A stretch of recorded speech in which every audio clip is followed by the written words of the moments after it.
Good evening and welcome to our Thursday night Bible study live on Facebook here on the Online Kerk, the online church on Facebook. Now, while we are giving the opportunity for everybody to tune in live, I give you the opportunity as you are tuning in, please do share the message to your Facebook timeline as well as your WhatsApp status. Praise the name of the Lord. Hallelujah.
Now, good evening to you that have just tuned in.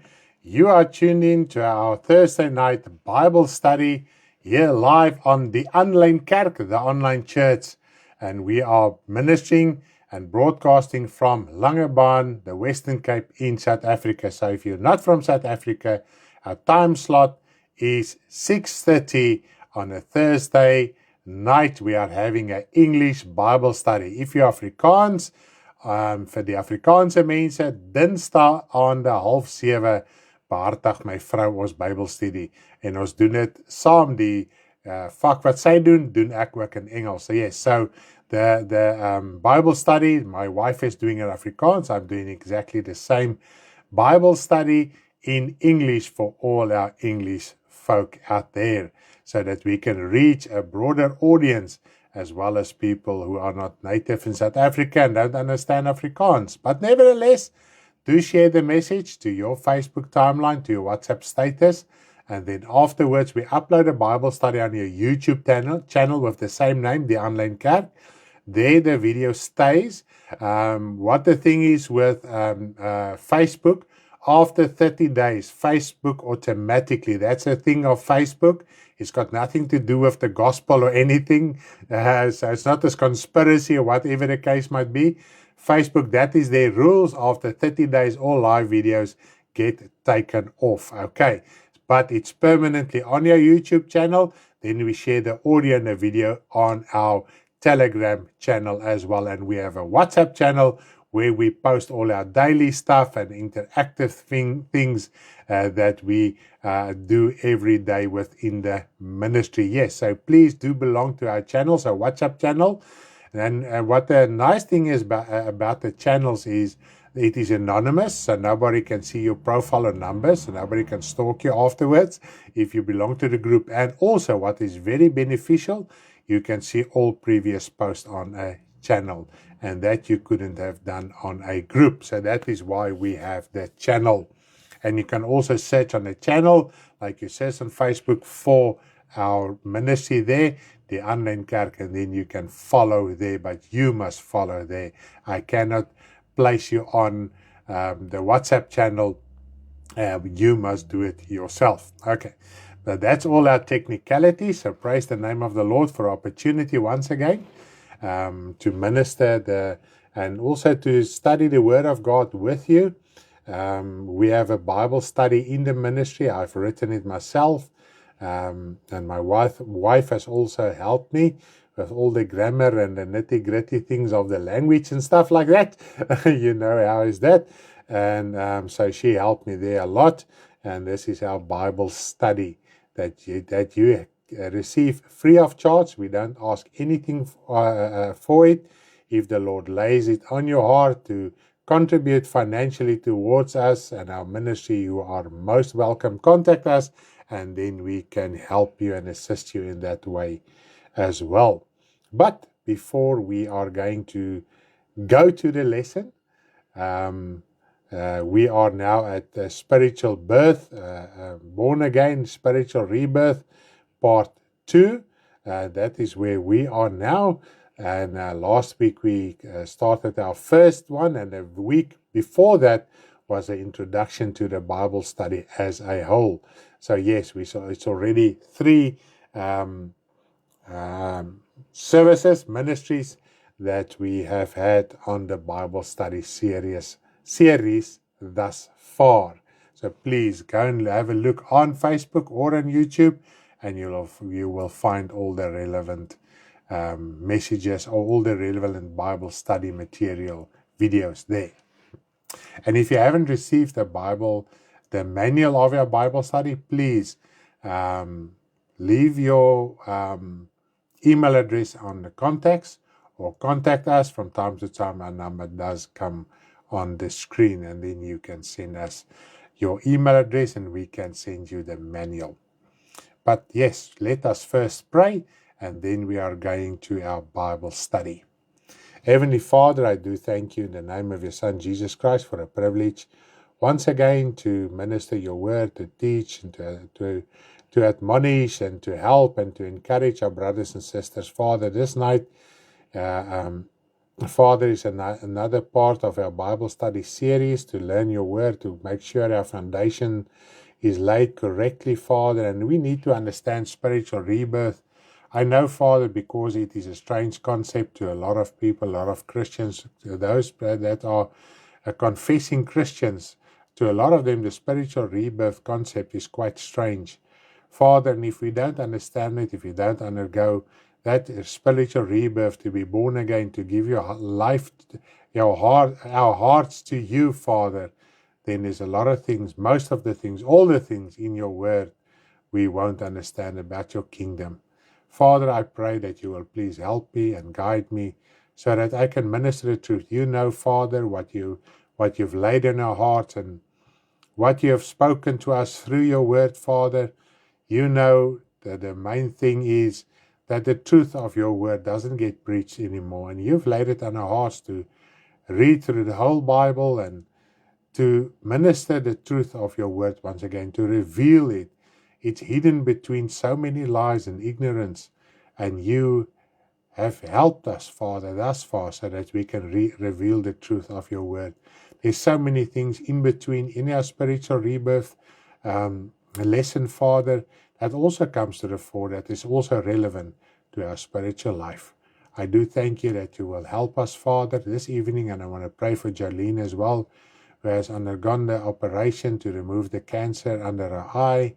Father, we pray for her healing, Father. Please, she says it's very painful, and Lord, we just want to pray that you will please heal her completely. There's other places that have also traced it, Father, and we pray that you will please help her, uplift her, encourage her, be with her, Father, so that she can stand firm in faith in this time. Help her husband and her daughter, also, Father, strengthen them to assist Jolene, her mother, and his and his wife, Father. I do thank you for Isaac and for Zoe, Father. Please help them and support them in this time of need. In Jesus' name, amen. Yes, what a privilege it is to be able to also carry one's burdens in prayer. And that is the most effective way to carry someone's burdens, especially if you cannot visit them physically. And obviously, our ministry are spread across the country, so we cannot always be there physically. but we can pray by heart, and it is as if you visited your brother and sister in Christ.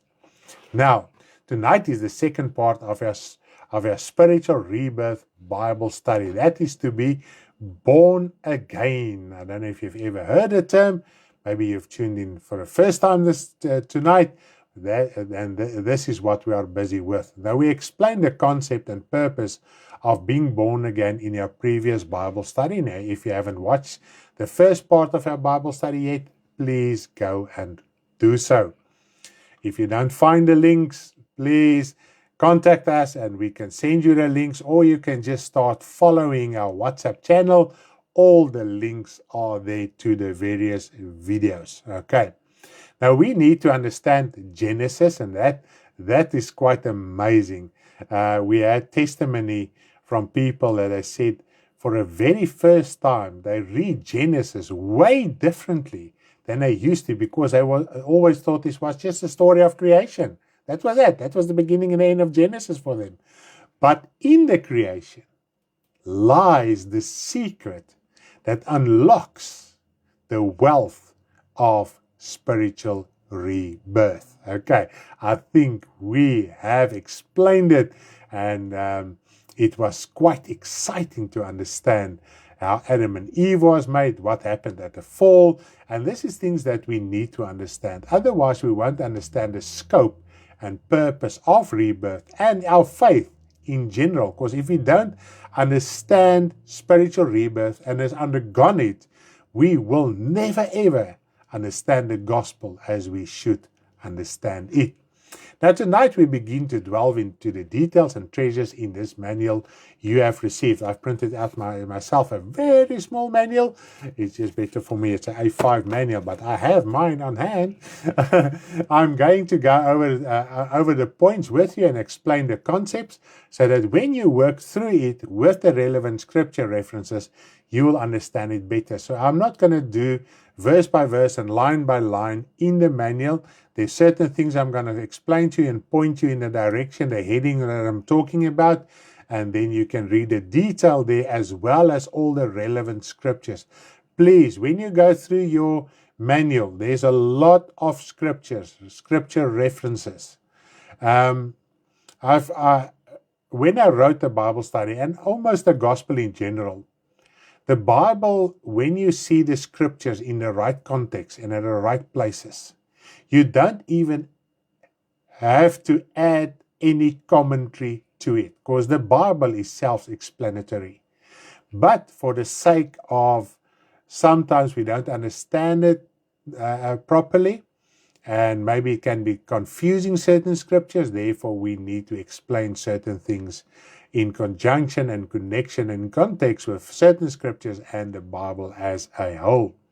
Now, first I'm going to talk about spiritual poverty tonight. This is before we are going to move over to page 2 in our manual regarding the foundation, because there's something about spiritual poverty we need to understand, and if we can grasp that, then the spiritual rebirth will even be more clear to us. Nothing we talk about tonight is about poverty or wealth in the flesh.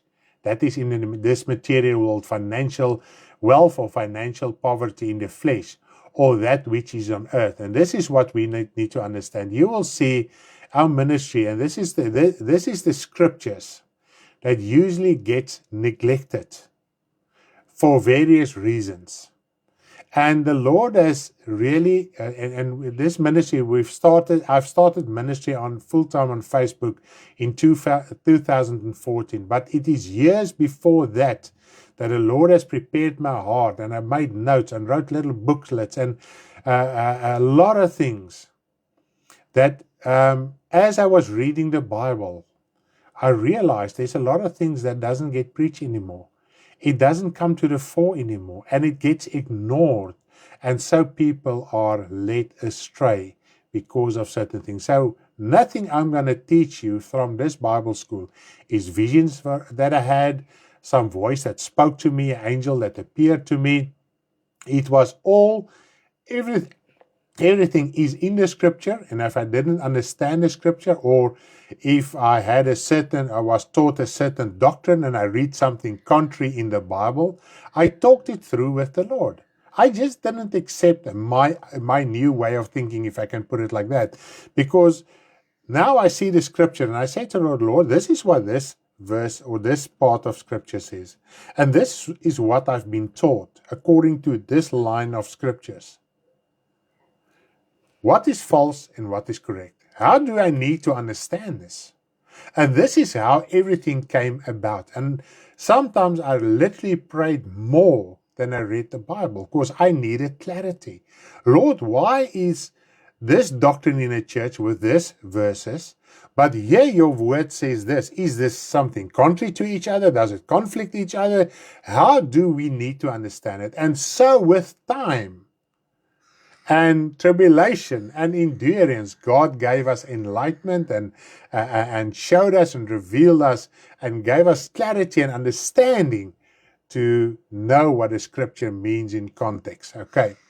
Now, there is nothing wrong with you as a person, that is a child of God, when you experience poverty in the flesh. And I want to emphasize that. There is no curse on poverty. And I mean, just by saying this, if you are still in a certain Christian church, you might have heard how poverty is a curse, and this poverty must be bound and cast out, and I don't know what all. That is not biblically correct. Nowhere in the whole Bible does God describe physical poverty or even wealth as a curse, but especially poverty. Now, the curse rests on sin, and this is very clear. We have done all those scriptures in our previous 2 lessons. When you hold on to sin, you will experience a curse inside. This curse is not material but spiritual, even though you may have abundance in material things. And this is the thing. We measure our life according to the wealth that we have. And Jesus even taught a parable regarding this. You cannot measure your spiritual life and your relationship with God on what you have and what you don't have in this material world. Okay, I think we are clear on this.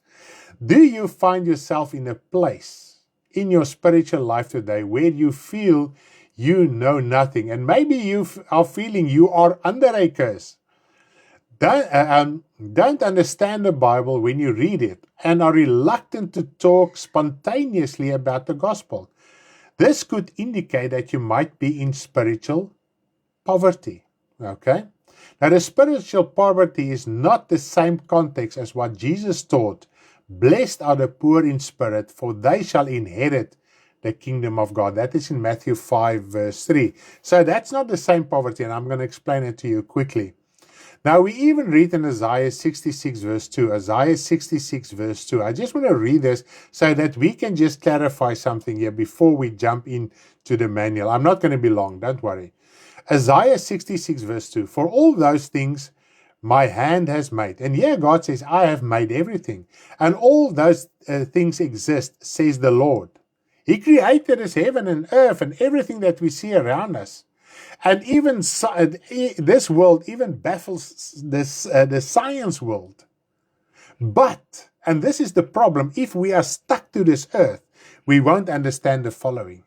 But on this one I look, on him who is poor and of a contrite spirit. Now that contrite spirit is a remorseful, repentant heart. So in other words, a person that can feel sorry and convicted of what is wrong in his heart, and he feels bad about it so that he can sort it out with the Lord. He just doesn't leave it there. And he who trembles at my word. Do we in the Christian world still really tremble at the word of God? Or is the word of God just something, a book that we have in our homes?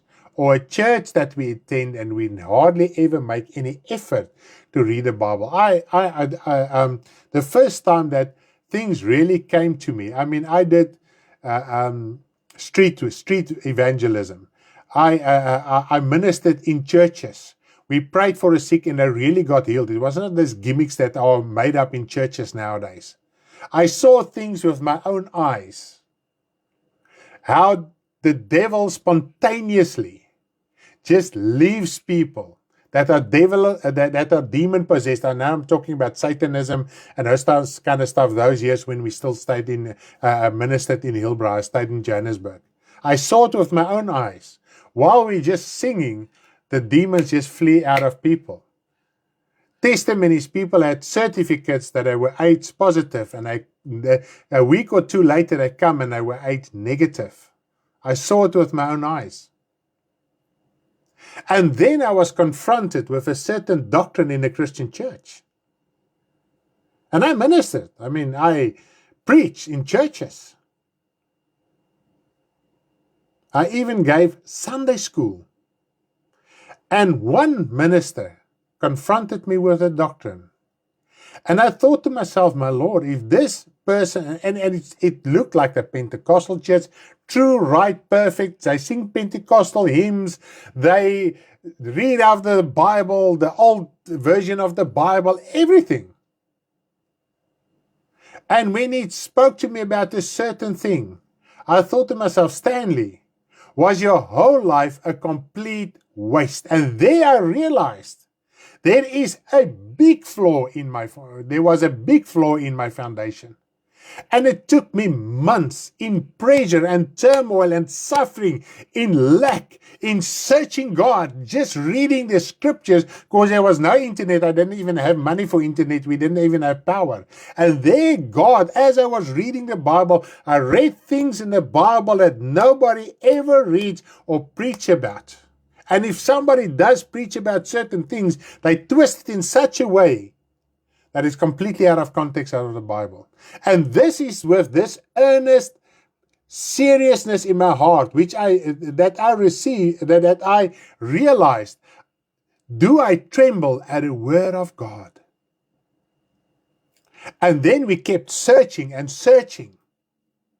Say, Lord, where are we as Christians at? I had to dig up my whole foundation and literally start over again in the gospel. Not become born again. Just to know, Lord, here is problems. Okay? Ministers wanted to make me a pastor in churches. This is a type of ministry I had. Until one person with a false doctrine came and showed me where my flaws laid. And from there on, I made sure is every single thing I'm talking, ministering, thinking in the gospel correct. Okay. This includes this poverty gospel that people minister. Poverty is a curse. Poverty in the material is not a curse. Okay. This poverty refers to a person who recognizes this poverty. I've just mentioned what Jesus says. What Jesus said here, blessed is the poor in spirit. This poverty refers to a person who recognizes they are in need and depends on someone for help. They are not sluggish or lazy in the gospel because they understand their need for help. So they keep on reaching for help. They actively seek God for guidance and spiritual growth. This is the poor in spirit Jesus talked about. Okay? But the spiritual poverty I am referring tonight is believers who does not reach out for the nourishment and treasure of the word for them to grow spiritually to the full measure in Christ, as is described in Ephesians 4. And we've read the scripture, Ephesians 4, verses 11 till 15, in our previous lesson on spiritual rebirth. But I just want to point out a verse to you. Actually, I must read all the verses just to conclude with verse 15. I'm going to read it quickly. Ephesians 4, verse 11 till 15, because we're in a classroom, we can do these things. And he himself gave some to the apostles, some prophet. Okay, he himself gave some apostles. We're going to get now to the verses prior to this one, okay, that led up to this remark or this conclusion at the end of the day. Some prophets, some evangelists, and some pastors and some teachers, for the equipping of the saints for the work of ministry. Listen, what is the purpose of the ministries and the gifts? It's equipping the saints for their work in the ministry, not their laziness in the ministry. For the edifying of the body of Christ, till we all come to the unity of faith. So there must be a unity of faith. Okay, we're going to talk about a little bit later from the lesson about the unity of faith. And of the knowledge of the Son of God, to a perfect man, to the measure of the stature of the fullness of Christ. And we must understand what is the full measure, the full stature of the Lord Jesus Christ. That we should no longer be children tossed to and fro and carried about by every wind of doctrine. And this is what's happening. How many sermons do Christians listen to and watch? Everyone has a different doctrine. We have had the sermon the beginning of the year or end last year, 33 to 45,000 different denominations in the world. That is how many opinions there are, official opinions. Then there's also the opinions underneath that doctrines. Okay, by the trickery of men, in the cunning craftiness of deceitful plotting. So this kind of people are trickery, they're cunning, okay, like the snake. But speaking the truth in love, and this is what I want to get at. Speaking the truth in love may grow up in all things into him who is the head, Christ. So we must speak the truth in love, and then we can grow up. And that is very important. And this makes me think, when the Bible says, life and death lies in the power of the tongue. When you speak and minister the truth of the gospel of Jesus Christ, then you are speaking life. And the word of God says you will eat the fruit thereof. If you speak the truth, you will reap the fruit thereof. If you minister the lie, you are speaking death, because the Spirit of God does not confirm the lie, and you will eat that fruit as well.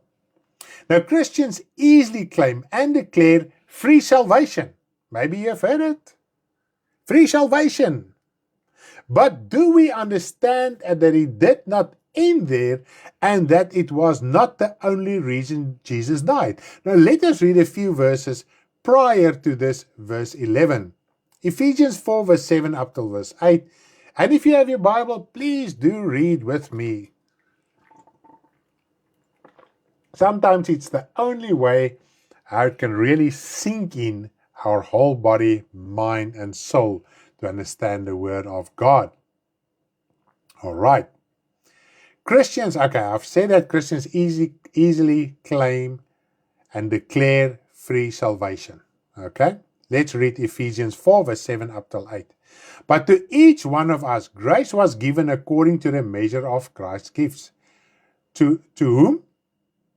To certain people? To certain believers? To each. Nobody is excluded. God is not partial. If we are absent in the gospel and we do nothing, then we think God is partial. But if you are active and you know your responsibility, then you know you have received gifts. Therefore, he says, this is now quotation of a prophetic word. When he ascended on high, he led captives captive and gave gifts to men. Now, Jesus gave his life so that we could receive gifts, not just free salvation. If you have received free salvation, and this is what he describes from verse 11, there are ministries in the gospel, and that ties in with gifts, because you cannot operate in a ministry if there's no gifts, okay? And also, a ministry, if you read in Romans 12, ministries are also gifts from God. So whether you say you are in a certain office, like, as it is called in the Christian world, like a pastor, evangelist, whatever, it is a gift from God. And to operate in that ministry, you must have spiritual gifts. It's just logic. You must be equipped. And this is what he says here. We must, as children of God, equip each other. And to each one, not to some, to each and everyone. Now, the value or the price of gifts and ministries is the life of Jesus Christ. Have you ever thought of the price? Jesus had to leave heaven for 33 and a half years. And he was in prison. We just think of his crucifixion. The crucifixion was the climax. It was the ultimate. And he had to go through the crucifixion. He had to die in that way, okay? But every split second of the day, for 33 and a half years, Jesus could not have given in to a moment of bad thoughts, sin, anger, whatever the case may be that we give into. That is pressure. He was willing to live that life on earth for you and me, to give us salvation and to overcome the devil so that we can have the gift and the blessing of forgiveness and also gifts. So if you claim you have free salvation, then where is your gifts? This is how valuable gifts and ministries are. And we can be so reluctant, don't care, or unwilling towards them. No, it's for that person. It's not for me. I'm just sitting here on my couch, and I'm the critic, and I decide who is preaching the truth and who is preaching the lie. Okay? If your head is in a game, tell me, you quickly find out if you are busy with the lie or the truth. Because you stick your neck out to be criticized. And this is what we as Christians don't want to do. We want to live a private life. Because sometimes we also say that my relationship with the Lord is a private matter. It's not a private matter. It's a public matter. Christ died in public. He was a spectacle to the whole world. And he said, if they're going to do it to me, they will definitely do it to you. Because salvation is for everyone, the gifts and ministries are also for everyone. Every person who gives their heart to the Lord receives salvation, gifts, and ministries.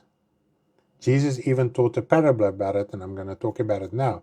Jesus died so that we can receive both, not just one. So if you say you are saved by grace, you've already also received gifts by grace. And that is why Jesus Christ died. He didn't die so that we can live in lustful, lavish sin. Because that is the thing of the devil. And Jesus Christ died to come and set us free from the devil. Therefore, we will have the ability to obtain them. Unfortunately, most Christians choose not to develop and utilize their gifts and ministries to live and speak the truth in love. And this is also a big problem. We say we follow the truth. We say we believe the truth. But do we speak it? And do we live it in love? Because we can also do it in a hardened heart as well. And I was there as well. You must go through these things to understand, but open your heart to learn and to be taught so that you can grow spiritually. There must be a change in your life, in your speaking, in the way you carry forth the gospel of the Lord Jesus Christ. This is like the servant who had excuses for not using his talent. And that is in Matthew 25:26. 25:26. The servant who had excuses for not using his talents, his gifts that he received because Jesus Christ died, what did God say to him? Your wicked and lazy servant. So while we are presenting excuses, the Lord says, your wicked and lazy servant. We might feel not too bad about lazy, but wicked, if God thinks we are wicked, think for a moment about it. And this is the purpose of this Bible study. you must also make an effort on your side. Not just wait for a Thursday or a Tuesday to go with us through it. It's like the majority of Christians, the only time they see something of the Bible or read something in the Bible is when they go to church. And nowadays you don't even have to take your Bible to church because all the verses are displayed on screens. That's the only verses the majority of Christians read. But those Christians that make an effort with their spiritual life and read other scriptures as well, they get uncomfortable if they see things is not ministered correctly in God's word. God does not withhold any of his riches from us. We just have to use our time and open our hearts to receive and grow in it. Isn't it so? And this is what he says in Hebrews 5 verses 12 to 14. Hebrews 5, 12 to 14. For though by this time you ought to be teachers, you need someone to teach you again the first principles of the oracles of God, and you have come to need milk and not solid food. For everyone who partakes only of milk is unskilled in the word of righteousness, for he is a babe. But solid food belongs to those who are of full age, that is, those who by reason of use have their senses exercised to discern both good and evil. This is why we cannot discern what is false and what is true, because our heart and mind is not in it. Okay? And he says each one ought to be teachers by now. Not just some, everyone. We can learn from this, though through participation we gain the ability to identify what is right and wrong, true and false, based on the written word rather than on one's own views and opinions. And unfortunately, the majority just have their own views and opinions. That is not discernment according to the word of God. This is the secret to gaining spiritual wealth. Okay. Now, any knowledge you gain regarding the word must change you as a person to live godly. When knowledge is not applied, it makes us haughty, puffed up, and arrogant. And we see it in the Christian church.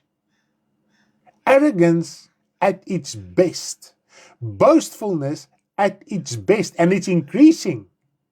It's getting worse by the day. Not applying the knowledge of the word in truth and love causes spiritual poverty. So I think we have clarified this point. Poverty, spiritual poverty versus spiritual wealth. Now on page 2, at the bottom of page 2, that's actually the very first page, because the first page is the content, and the first page where we can read is page 2. And at the bottom of your manual, you will find the heading, the foundation. Now let us take a look at the main principle under this heading as taught by Jesus. Okay, and we have talked about this whole time in our Bible study, but just as a refresher and a reminder, this is also the main principle for our entire Bible series, and you can read this on page 3. The scripture are there, Luke 6 verse 46 up till verse 49. Where Jesus Christ says, "Why do you call me Lord, Lord, and do not do the things I say to you? Whoever comes to me and hears my saying and does them, I will show him who he is like. He's like a man building a house who dug deep and laid a foundation on the rock." So you can see here, and I've quoted a scripture there on page 3, almost at the bottom of the page. Luke 6 verse 46 up till verse 48. So, a wise person is a person who hears the word of God and does them, dug deep in. What does dug deep in mean? You make an effort. It is work to dig, and it is very hard work to dig, isn't it? So, especially if the soil is very hard. I've dug a lot of trenches and holes in my life, and I can tell you, it doesn't matter how fit you are, it is always a challenge to dig. So when I see that imagery, I see the imagery of it in our spiritual life as well. And a lot of people are saying, "Lord, Lord," but they don't do what the Bible tells them to do. Here and there they are doing something, but the majority of things get ignored.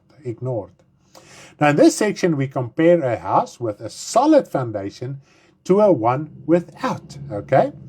We can observe images that are visible to us and learn something spiritual. Jesus used visible imagery to convey spiritual realities. Even Jesus did it, isn't it so? We use the image of a house in an informal settlement or a squatter camp, and a house built with a plan and a good tested foundation. Now let's read in the manual. I'm going to jump over to the manual. On page 3, the second paragraph, that is the second last verse. I'm just going to read there quickly something to you just to explain what I've just said. Spiritually, it is as if believers live in a spiritual informal settlement without wanting to get out of it. All right? So we have this imagery, and we see in the visible, in this world, how a house in an informal settlement looks like and how it gets built, and everything that surrounds it, and also houses that are built with good and solid foundation, with plans, etc., and all the necessary services that needs that house to function properly. Okay? So a lot of times we as children of God, we actually live in a spiritual informal settlement. Now, what type of materials are being used to build a home in an informal settlement? If we look in the physical, okay? It is like sheet metal, galvanized sheet metal, cardboards, wood, plastic, anything that they get their hands on, which they can use to patch and glue as they build a house. So anything that I pick up just to build them a house. And if you walk past there and there's heavy rains and heavy winds and heavy storms and disasters, that houses don't stand. It's always leaking, always hot, always uncomfortable. Okay? You cannot even lock it properly. Right? There's no foundation. And spiritual children of God live like that sometimes. And they don't want to get out of it. All right? Now, I just want to read something to you in the manual, the last verse of the second paragraph. Very important. And I want you to highlight it as well in your own manual.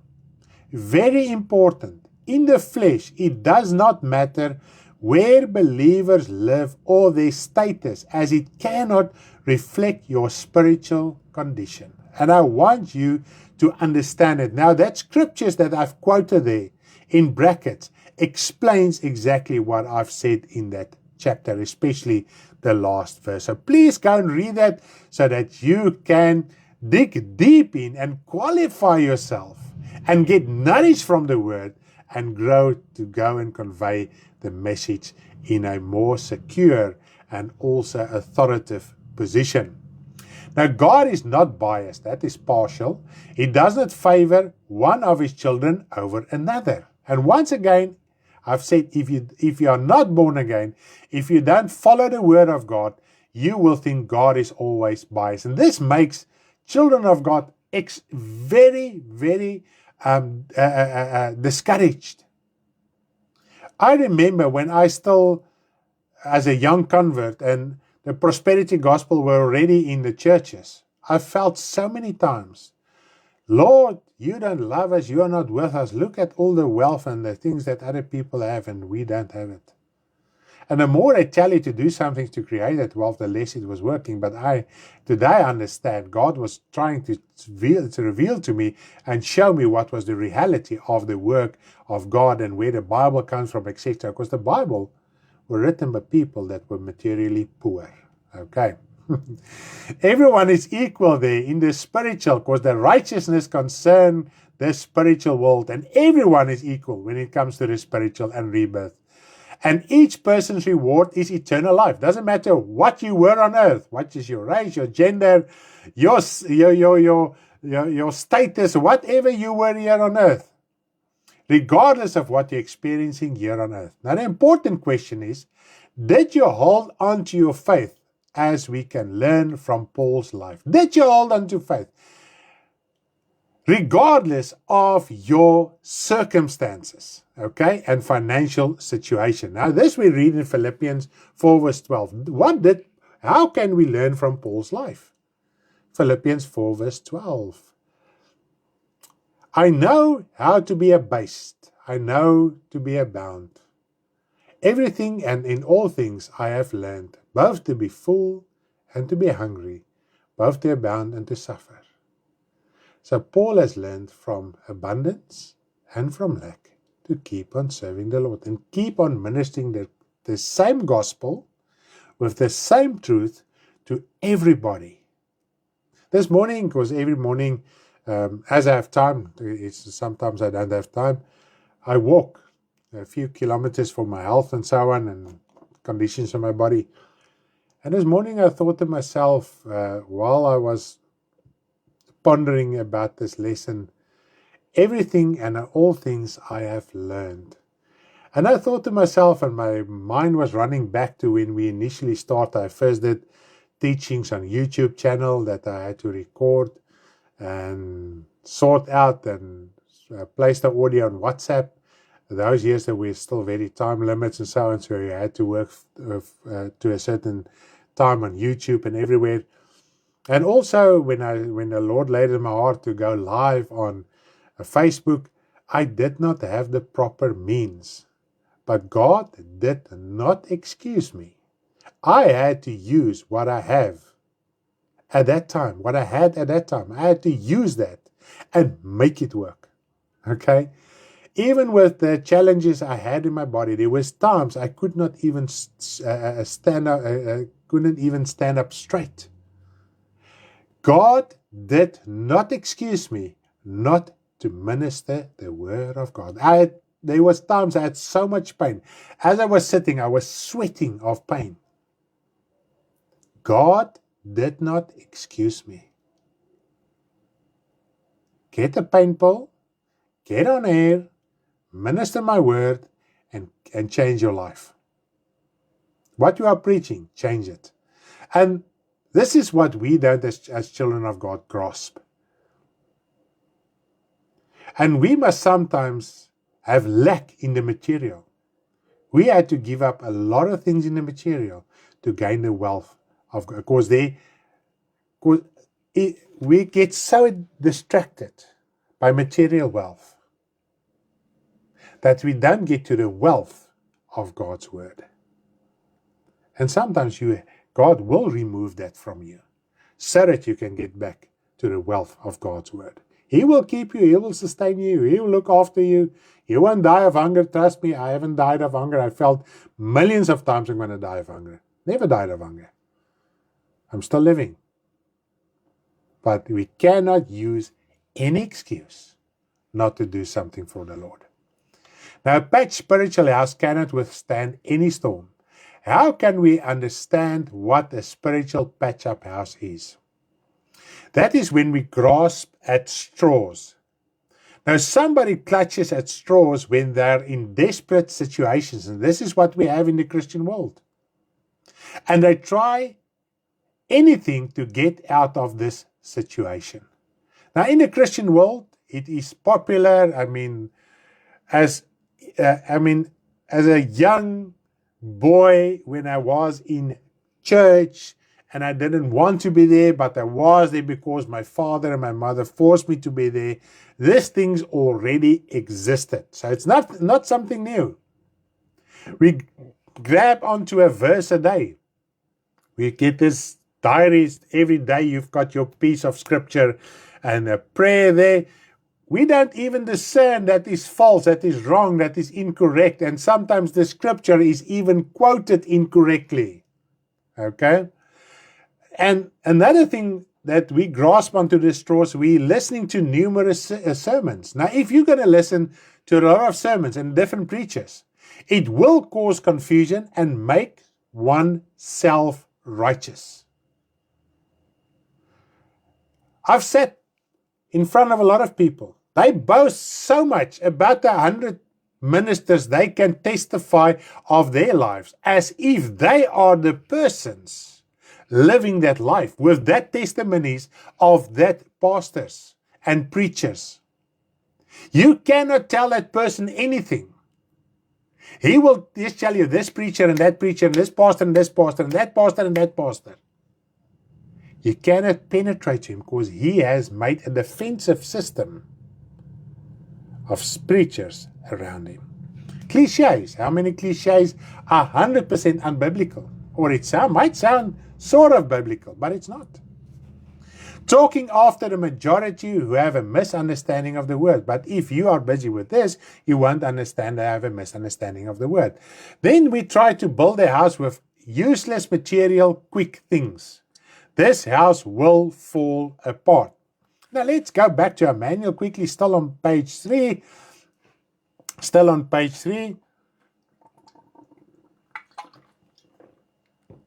I'm going to read the fourth paragraph, the fourth paragraph just above the scripture. Believers must ensure their foundation is laid and tested before they build their spiritual house. When this is not the case, believers become arrogant like the devil, and we see it in the churches. If your life is not built on the rock, you are arrogant, because God will not confirm a life that is not built on the rock. You will receive another spirit. You will be guided by another spirit, which is not the Spirit of God, even if you say, Lord, Lord, as Jesus have said in Luke. Okay. This is why one must dig deep into to the strong, firm, solid ground that is a rock before laying the foundation. And the word is tested, the word is tried. We don't have to add anything on the word. We must read the word, accept the word, and do the word. That's how easy it is. Okay. The next point starts on page 3. That is the last paragraph.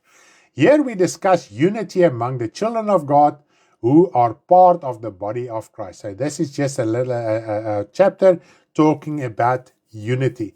When we are one body, of which Christ is the head, there must be unity. Now let us read the paragraph here in the manual. In the Christian church, there are many opinions and beliefs about fundamental doctrines or teachings which divide the Christian church. Okay? When I wrote there, I did not even know how many different denominations were there in the world. I was just thinking South Africa. Okay? Worldwide, 33 up to 45,000 different denominations, thinking ways, fundamental doctrines that are different. This Bible series aims to achieve unity by revealing the truth about fundamental and other teachings that proceed from this. A body cannot be divided in its function and purpose, even though there are different members, since this severely affects the healthy function. The Christian world must be unanimous and united in the same mind and believe in all the fundamental aspects. Now, let us just read this one verse. There's actually a few that confirms this, but I'm just going to read 1 Corinthians 1 verse 10. We've already read one in Ephesians 4. This is 1 Corinthians 1 verse 10. You'll find it at the bottom of your manual on page 3. Now I plead with you, brethren, by the name of our Lord Jesus Christ, that you all speak the same thing, and that there be no divisions among you, but that you be perfectly joined together in the same mind and in the same judgment. So there is no room in God's word to have different opinions according to core doctrines. All right? Now there is only one God and Father and one Lord Jesus Christ and Holy Spirit. The Spirit, the one Spirit, will persuade us of the one truth that unites the body we belong to. There cannot be multiple truths. A lie has various opinions, but a truth has only one. That's now at the top of page 4 in your manual. So please read with me there. Okay, then on page 4 we talk also the first, second, 1, 2, 3, fourth paragraph talk about spiritual maturity. We've already talked about that. And if you are spiritual mature, you are spiritually wealthy. You're rich spiritually. Okay, let's jump over to the next heading. That is repentance from dead work. That is at the bottom of page 4. That is the very last paragraph. Now, the principle in this section is to highlight that faith without works is dead. It is not works of faith. And throughout the Bible study, I think maybe you are already tired of the idea there must be works, but we are so indoctrinated that sometimes it takes 10, 20 repetitions before we realize what the Bible says, and read the verses that are in the manual so that you can understand it is written in the Bible. It's not a personal opinion. I just try to explain and bring verses together that say the same thing. Okay. Let us read the paragraph here. In the last paragraph, I'm just going to read the first 3 sentences under the heading Repentance from Dead Works. So if you have your manual, please read with me. In this Bible study series, we cannot first build the roof and walls and then lay the foundation. And this is actually, if you look at in informal settlements, there are brick buildings as well, but they don't have proper foundations. You just start building on top of the soil, just leveling the soil a bit and start building. That is when you build the roof. And I don't know if you've seen it. I've seen it personally. Most of the times, when an informal settlement home gets built, they first lay the roof and then they put up the walls. There's no foundation. You must start digging in. Okay? I think we get the idea. So we are not going to start with the end time. I'm not going to talk about marriage, angel beings, spiritual things, scripturally, if we don't understand this. Because otherwise, you are just going to lose it and think, what strange thing is going on here? Okay. The beginning or the foundation of any person's spiritual path begins with the spiritual new birth. We've established that. This is repentance from dead work and faith in God. That you can read in Hebrews 6 verse 1. I've got the scripture reference there in your manual. You can just read through it and then you will understand what I'm saying. Okay. Now we are going over to page 5. Okay. As we turn to page 5, many scriptures shows that faith without works is dead. This is spiritual poverty. Let us just run through a few of those scriptures. Now the first one I've quoted there. The other ones I've just made a reference to. You can read those scriptures that I refer to. James 2 verse 20 and James 2 verse 26. That's in your manual. It's a first paragraph and then the scriptures are there. But do you not know, O foolish man? And foolish man is a foolish virgin. Okay, it's the foolish person who builds his house on the sand, like an informal settlement home. Okay. That faith without works is dead. That is what the difference between the foolish virgins and the wise virgins are. Both. A virgin is a child of God who gave their life to the Lord, who've been born again. That is a virgin. So it's not talking about worldly people. It's talking about children of God, still in the gospel, but some are foolish and some are wise. The foolish starts to build the roof in an informal spiritual settlement. Once again, in the flesh, it doesn't matter where you live. We are, how many things you have nothing, you can sleep on the street. If you are serving the Lord, you are rich and wealthy in Him. Okay, we cannot discriminate against those who have less than us as well, or exalt those who have more material things than us. It's very important to understand these things. We are just talking spiritual things here, nothing in the earth, fleshly things. For as the body without the spirit is dead, faith without works is also dead. That is just logical, isn't it so? When we don't understand that the works of the Old Testament law are different from the works of faith, we will keep on arguing and stay in spiritual lack or poverty. Now I'm just going to read 2 scriptures to you. I'm not going to go through everything. Please do read the scriptures that I've referenced in the manual. The first one is Romans 3:20, and the next one is Romans 3 verses 27 up till verse 28. I haven't referenced Romans 2 verse 27 up to verse 28, but I want you to, I want you to, wat is 'n gewoonte? I want you to make a habit. This is what I have done when I've prepared this Bible series. I just want to bring you into in focus here.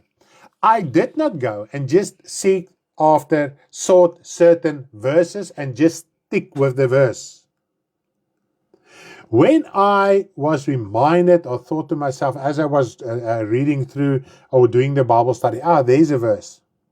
Then I go to that verse And I don't just read that verse. I read the entire chapter. And if I'm not still satisfied with what I'm busy with, I will take the whole book once again and read it. Sometimes it would have taken me an hour just to write one sentence, because I made sure the verse I'm using is in the right context of the chapter, and is in the right context of the book, and is in the right context of the Bible. And sometimes I had to read more chapters and more books to understand the one verse. So the one verse that you have there came a long way. And I want you to make a habit.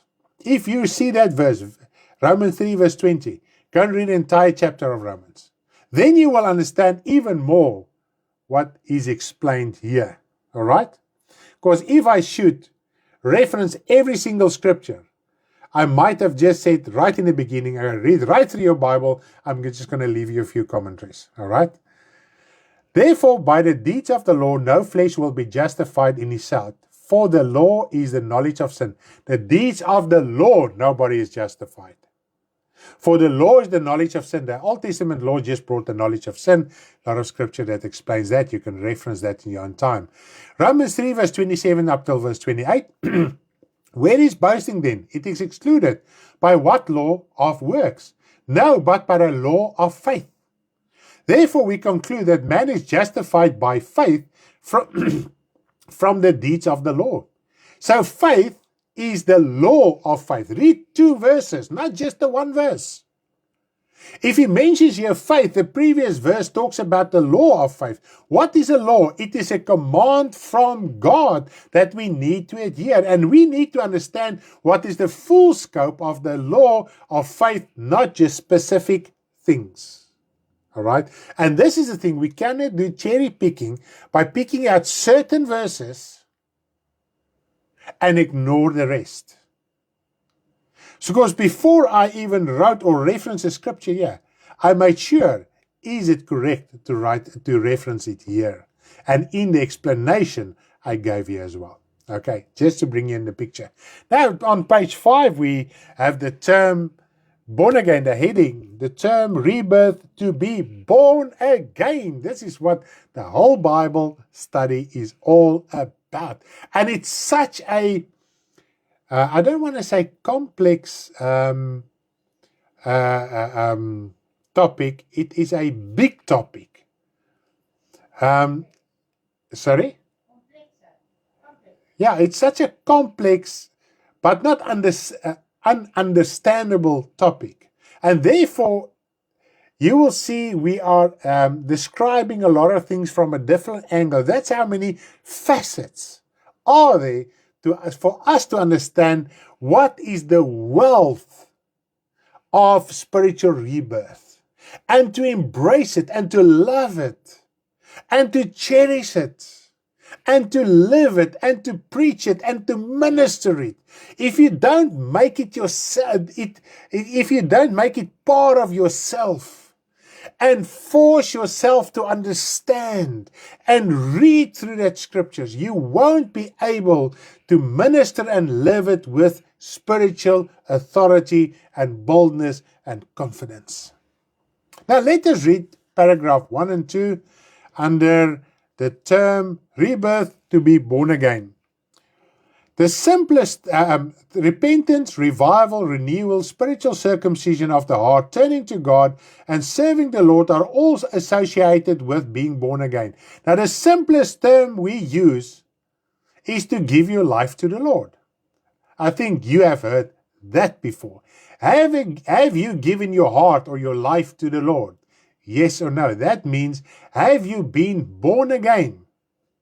Now, this concept comes from offering your broken heart to God so He may dwell within it through the Holy Spirit by the Lord Jesus Christ. Now, there's the scriptures that confirms what I've said there. Now, let's read the second paragraph. People feel that water baptism is for them the rebirth or conversion.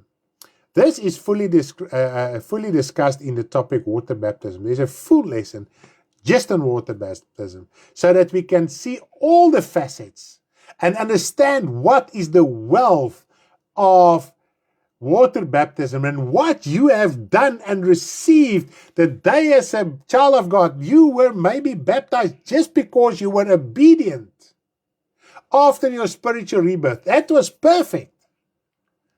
But as we walk the path, a lot of times because we get confronted by a lot of things, then we start to doubt. And this is why we explain these topics in such length and breadth, and in so many ways, so that you can be sure what you have undergone was the perfect will of God, and also it's something to treasure and to keep in your heart. Okay. People feel that, okay, that I've already read. Now the last sentence in this paragraph, because believers do not understand the true meaning and purpose of spiritual new birth, many other things in the Bible are also unclear and incomprehensible, especially the issue of law and grace, and that we have touched on quite a few times. Now, the incorrect doctrine about water baptism is misleading, because the person who is just baptized does not build their life on the rock. Rebirth is the foundation. Such a person cannot receive the Spirit, since it can only be given through rebirth. You don't receive the Spirit with your water baptism, but with your spiritual rebirth. Okay, this is one reason many people are sitting in churches and they feel discouraged, because they've only been baptized but never gave their life to the Lord. Now they want to serve the Lord academically or with their mind. Now, because they've just been baptized without being born again beforehand. So if you have just been baptized and someone told you, if you are baptized, then you are born again, you will go to heaven. That is a false doctrine regarding the baptism. Now, this proves that you don't receive the Spirit through water baptism. Therefore, it is not the spiritual rebirth. However, if you give your life to the Lord now, you repent now, you receive the spiritual rebirth now, you can be baptized also straight after that. You don't have to wait a week, 2 months, a day, hours. We can see a lot of examples in the book of Acts, and even John the Baptist, as they repented, as they confessed their sins, so they were baptized as well. So if it's a thing from the heart, you can be baptized immediately. Okay, and because we don't understand it, even preachers don't understand it, that's why there are so many false doctrines. Okay. Now let's, when we look at page 5, Jesus explains the rebirth. This is now at the bottom of page 5. Okay, Jesus explains the rebirth, and he explained it to Nicodemus, and I've got a scripture there at the top of page 6, so because page 5 is flowing over to page 6. That is John 3 verses 1 up till verse 10. There is the whole discussion between Jesus Christ and Nicodemus about the spiritual rebirth. Now, Nicodemus tried to reason around the concept, but he could not argue against Jesus's words. He had to accept it and understand it, because that is how it will be. Just like that, we as humans cannot fight against what Jesus came to teach. We cannot reason against it, because it stands firm. Now, Nicodemus, because he was a spiritual leader, you can read that in the chapters just beneath the scripture. That is the 3 chapters just beneath that. I'm just going to run through quickly with you. Now, Nicodemus was a teacher of the Old Testament law, okay? And because of a Jew, they thought they were going automatically to heaven because they were Jews. Then Jesus said to him, no, you're not going to heaven, Nicodemus, if you are not born again. That was a big surprise to him, because he was dependent on his Jewish faith. Now, we as Christians, we are spiritual Jews. We have already done that in our previous lessons. We have established it. If you gave your life to the Lord, you are a spiritual Jew or Israelite. Now we have the same tendency in the Christian church. If you belong to a certain Christian church or a denomination, you will have automatically access to God's kingdom. And this is a false concept. And it gets preached by people like Nicodemus. We know Nicodemus later, he feared the Lord and he made his life right with the Lord, etc. Okay? But unfortunately, we have preachers who are not born again, who depend on their Christianity, on their titles. And so they preach this doctrine to their followers, and everybody thinks, okay, while we are listening to this preacher, we will go to heaven because he says so. We are Christians, so we will go to heaven. We belong to a certain church. We were baptized here, so yes, we are on our way to heaven. And that's unfortunately a false thing. You must really come to repentance. Now, when we jump over to page 7, salvation through rebirth.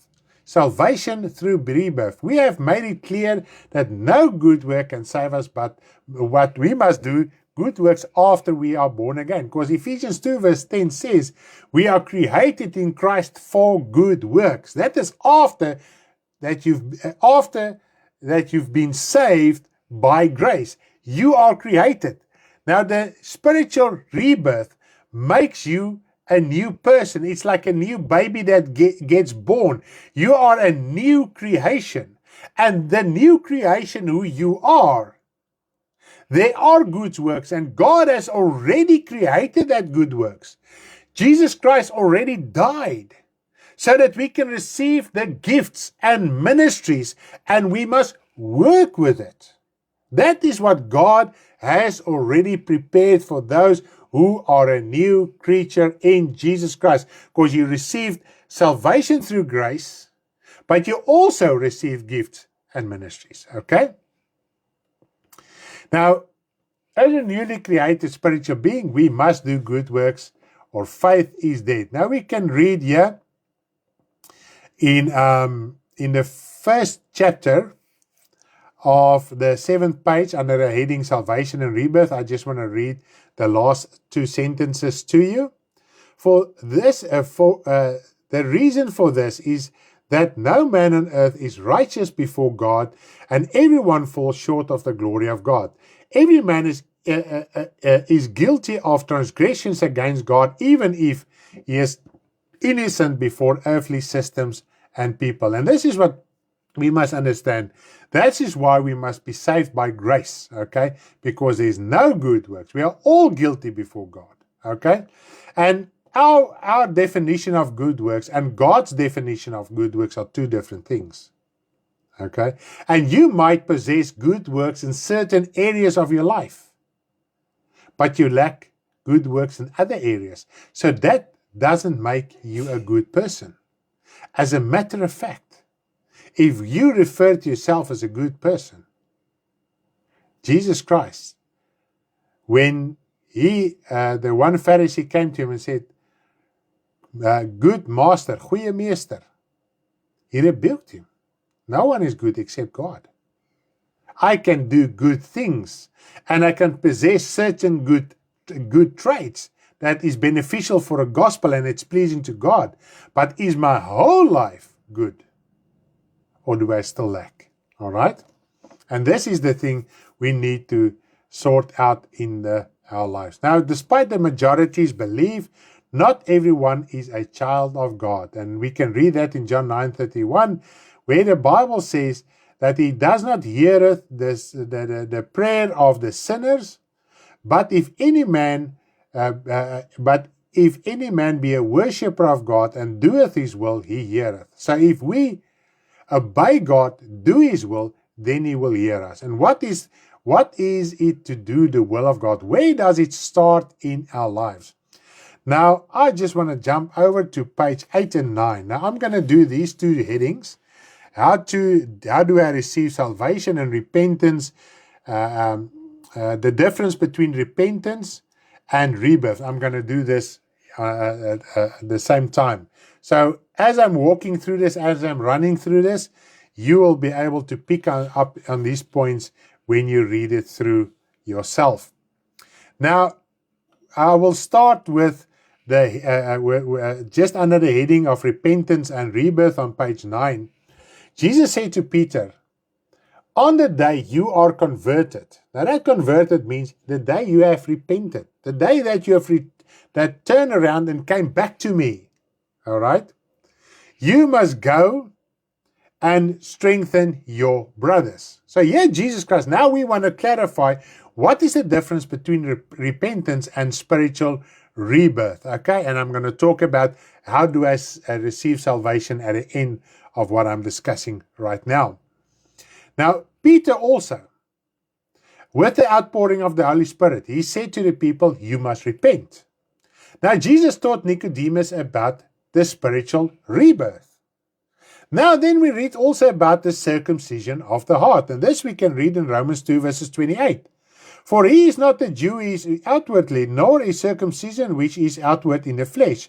But he is a Jew is inwardly. The circumcision is that of the heart, in the spirit and not of the letter. His praise is not from men, but from God. So here all of a sudden we see the word circumcision of the heart. And next week when it's going to talk about Abraham and the circumcision, how God has instituted that. But so this is a nice preparation for next week. Isn't that amazing? Now also, when we read in, I just want to get the following verse here, in Deuteronomy 30 verse 6, Deuteronomy 30 verse 6, and the Lord your God will circumcise your heart and the heart of your descendants to love the Lord your God with all your heart and with all your soul, that you might live. Here he says God will circumcise the heart. If your heart is not circumcised by God, you won't be able to love him with your whole heart, body, soul, and etc. And you also won't have life. So without the circumcision of the heart, you won't have life. And it's something that God performs. All right? Now, when we jump over to Deuteronomy 10 verses 16, okay, how is it that your heart must be circumcised? God circumcises the heart. Now we read in Deuteronomy 10 verse 16, circumcise therefore the foreskin of your heart and harden your necks no longer. And there's a similar scripture in Jeremiah 4:4. Circumcise yourself to the Lord and take away the foreskin, that is the sin of your heart. So how is it that God performs it, but he gives the instruction to his people, and even through this service of Jeremiah, you must do it. But this gives us the indication what is the difference between repentance and spiritual rebirth. Now, just to think soberly and logical about this. When does God decide to circumcise your heart? When will he decide? And this is actually the problem we have in the Christian church. It gets preached. If God must do it, if he doesn't do it, you just sit back and relax. You will go to heaven in any way, because you would still belong to this church. If he just randomly picks people, he would be biased. Isn't it so?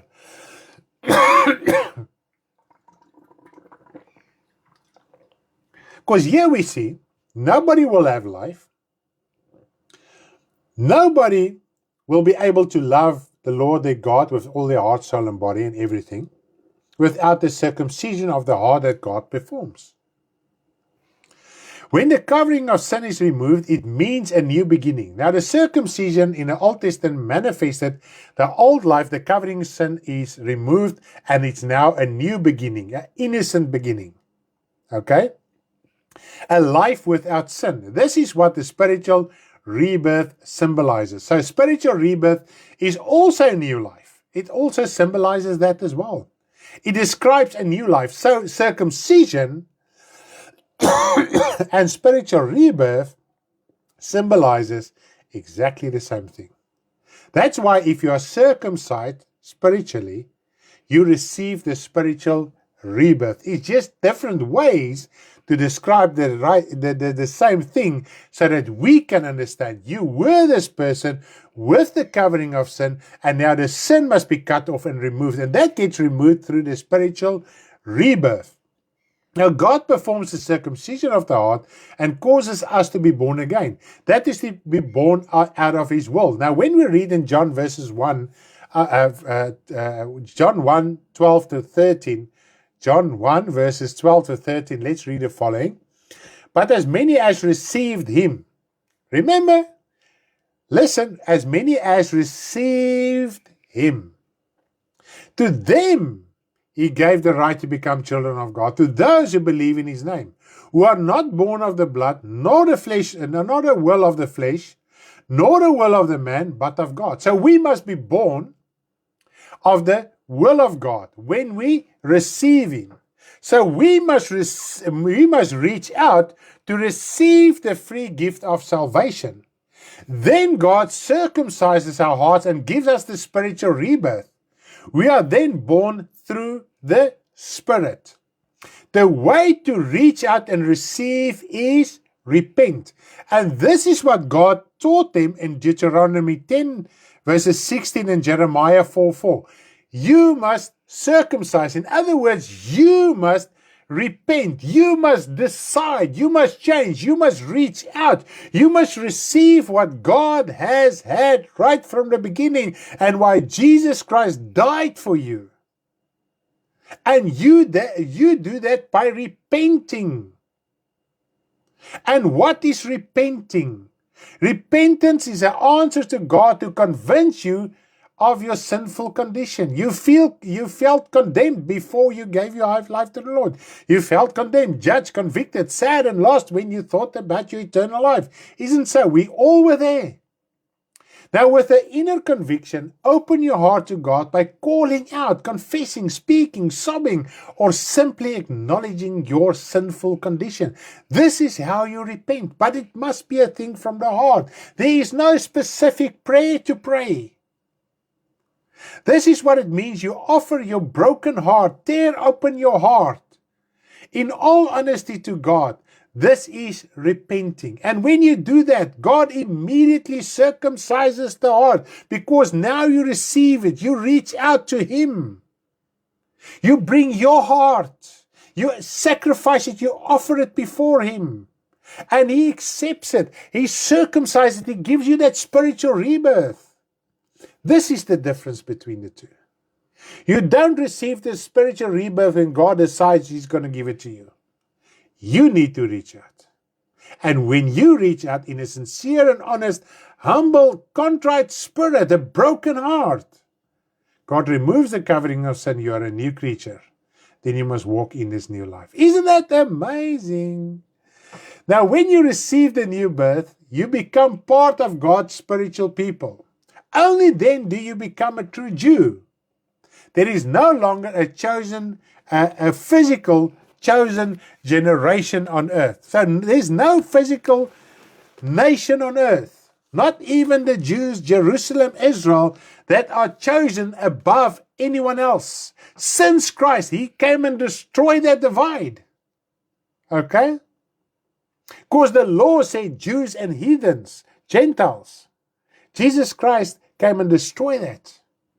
Because every single person on the planet, I don't care what is your nationality, your tongue, your race, whatever, your gender, God created you right in the beginning. And everybody's ancestry can be traced back to Adam and Eve. Okay, we all are actually brothers and sisters. Okay, I just want to read something to you amazing. And wow, this is just mind-blowing. If you can understand Galatians 4, that you are no longer part of an earthly generation, a nation, etc., and everybody's equal in the sight of God, I can tell you your spiritual life changed like that. Okay, right. Let us read here. I'm just going to read through the scripture and talk it through to you. I'm going to conclude with this. I'm not going to go further than Galatians 4. Galatians 4, I'm going to read from verse 21 up till verse 31. I'm just going to read through it because this part of scripture just explains itself. Tell me, you who desire, and this struck me today, you who desire, who wants to be under the law, do you not hear the law? You want to be under law. You that still wants to do things and quote things from the Old Testament law. And what is one of the biggest things that basically every single Christian do, even if they reject all other things of the law. And the Bible says if you do one thing of the law, only one thing, you are under the curse of breaking the entire law. Now, I'm not talking about poverty is a curse and all that curses. No. If you only abide to one institution of the law, you are under a spiritual curse. Doesn't mean you're going to be materially poor. I wonder who can guess. Let me give you almost at the end of tonight's study. Who can guess? What is the single most thing that the majority of Christians do that are a law instruction? Not the New Testament instruction. Although in the New Testament, there is something similar because it came in fulfillment. Okay? Who can give me a comment here quickly? I just want 2 or 3 comments. Tiths. Exactly. Tithes. When tithes get preached, they always refer to the Old Testament. That was the Old Testament law, to force people to understand they must provide and give. Now, since Jesus Christ came, now is you must give according to your ability out of your heart, and you must understand, whatever you are doing, you must do as unto the Lord. And when are you doing things as unto the Lord? And this is the problem. This is the conundrum in the Christian church. This is what Matthew 25 verse 40 says. Assuredly I say to you, inasmuch as you did it to one of these least of my brethren, you did it unto me. So if you give financially to a child of God who's really a child of God, not just the church that you go to. Are you sure your church are busy with the correct doctrines? They might have 2 or 3 or 5 correct doctrines, but the majority is false. Even if you give to that preacher, you did not give it to Jesus Christ. Okay? Verse 45, then he was answered him, surely I say to you, I say to you, inasmuch as you did not do it to one of these least of these, the least of these, you did not do it unto me. So whatever you do to a child of God as ministering, speaking the truth, you do unto the Lord. Okay? And this is the new concept of financial giving. Okay? This is the fulfillment thereof. There's no more percentage connected to it. If you can say, okay, I can give 10% of my income, give it, but don't connect it with the Old Testament law. All right? Don't say you are giving your tithes. You are contributing as your prosperity allows you. And this is what the Bible says. Whatever your income and your prosperity allows you, that you must be able to contribute. Okay. Right. So we are not under the law. You must get out of under the law. Yeah, the Sabbath is another thing. Okay. That's also a big problem. So just by these two, people place themselves under a curse. Okay. For it is written that Abraham had 2 sons, one by the bondwoman and the other by the free woman. But he who was of the bondwoman was born according to the flesh, and he of the free woman through the promise, which things are symbolic. For these are 2 covenants. The one from Mount Sinai, which gives birth to bondage, which is Hagar. For Hagar is Mount Sinai in Arabia and corresponds to Jerusalem, which now is, and is in bondage with her children. This is what the Bible says. I've just read the scripture to you. The Jerusalem that now is in bondage with her children. Christians have succumbed to the preaching to esteem the physical Israel and Jewish more than the rest of the world. According to God, it's not like that. They are, every single person, as the rest of the world, who don't serve the Lord, are under a curse of sin. If you repent, you come out from that curse of sin. This is why Jesus Christ died. Okay? But the Jerusalem above is free, which is the mother of us all. Verse 28. Now we, brethren, as Isaac was, are children of promise. But he who was born according to the flesh, and I want you to listen carefully, then persecuted him who was born according to the Spirit, even is now. Isn't it so? Are you born again? Do you live the life in spirit and truth? Those Christians, children of God who are in the flesh, will persecute you with the Bible. They will send you messages. They will entice you. They will tempt you. The person in the world lives here alone. It's the children of God that is the problem. Nevertheless, what does the scripture say? Cast out the bondwoman and her son, for the son of the bondwoman shall not be heir with the son of the free woman. So then, brethren, we are not children of the bondwoman, but of the free. So if somebody is busy with a false doctrine, and he says, no, we're serving the same Lord. No, we're not serving the same Lord. They are in bondage. They won't inherit the kingdom of God with you if you endure until the end in spirit and truth and keep on speaking the gospel in spirit, truth, and love. Isn't it so? Praise the name of the Lord. This concludes, and I'm going to end my Bible study here. And please, please, please get so excited for the next Bible study. That is next Thursday in English. Tuesday in Afrikaans, for those who are following in Afrikaans. If you don't have your manual, please contact us, leave your number, leave your email, make an effort, contact us so that you can be part of this Bible study, because there's a lot of wealth that comes along with the Bible study. I think you have seen it. We go through the manual, but then the Lord opens up things as well that's not written in the manual. And this is the thing that Jesus said to his disciples. There's those things that I will teach you that I won't teach the crowds. Because the crowds knows enough. Those in the crowds whose heart is open, they will understand my teaching and they will come closer. Otherwise, I will stay there. And this is what is happening.